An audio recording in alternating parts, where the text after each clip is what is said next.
Peoples unity بلدیوزمہ Karachi اشرف ایوان group کے صدر اشرف ایوان، جنرل سیکرٹری شبیر جدون، شاہد قادری، محمد واجد نے میونسپل ورکر ٹریڈ الائنس کے صدر سید ذوالفقار شاہ کے ہمراہ فائنینشیل ایڈوائزر بلدیوزمہ کراچی غلام مرتضیٰ بھٹو سے ان کے دفتر میں ملاقات کی۔ ملاقات کے دوران انہوں نے فائر بریگیڈ میں مشینری پولز سے ضم ہونے والے 42 ڈرائیور کے اوور ٹائم، اپ گریڈیشن، ریٹائر ملازمین کے واجبات، فوتگی کوٹے، پروویژنل فنڈ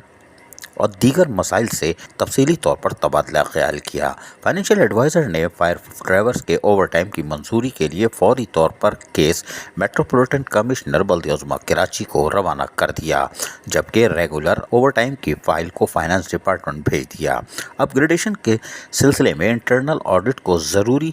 ہدایتیں بھی جاری کر دی ہیں، جبکہ واجبات کی ادائیگی کے سلسلے میں فائنانس ڈپارٹمنٹ حکومت سندھ سے ہونے والی کارروائی سے انہیں آگاہ کیا۔ اس موقع پر انہوں نے واجبات کی ادائیگی کے سلسلے میں الائنس کے 23 مئی کو ہونے والی تادمک بھوک ہڑتال کے فیصلے سے بھی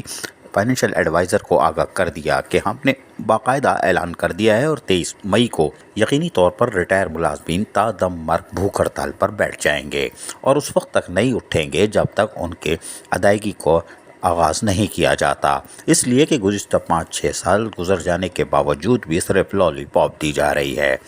تاہم پیپلز یونٹی گروپ کے صدر اشرف ایوان، جنرل سیکرٹری شبیر جدون اور ذوالفقار شاہ اور دیگر رہنماؤں نے جہاں تمام تر تفصیلات اور گوشت گزار سے آگاہ کر دیا ہے، وہ یقینی طور پر تادم مرگ بھوک ہڑتال سے پہلے یہ شاید آخری ملاقات ہو۔ پھر ہم کہاں تم کہاں۔ یقینی طور پر فائنینشیل ایڈوائزر بھی کچھ مجبور دکھائی دیتے ہیں، اس لیے کہ وہ خود سوچ رہے ہیں کہ میں کہاں اور کل کہاں، کوئی بات نہیں، لیکن سیٹ پہ بیٹھ کے یقینی طور پر وہ اپنے فرائض انجام دے سکتے ہیں، جس طرح انہوں نے فائل بھیج دی ہے میٹروپولیٹن کمشنر کو۔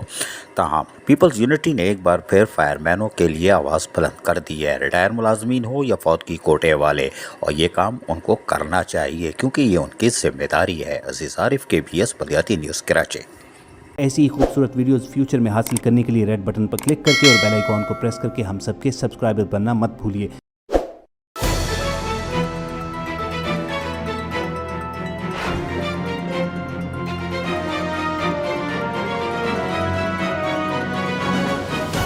KBS بلدیاتی نیوز۔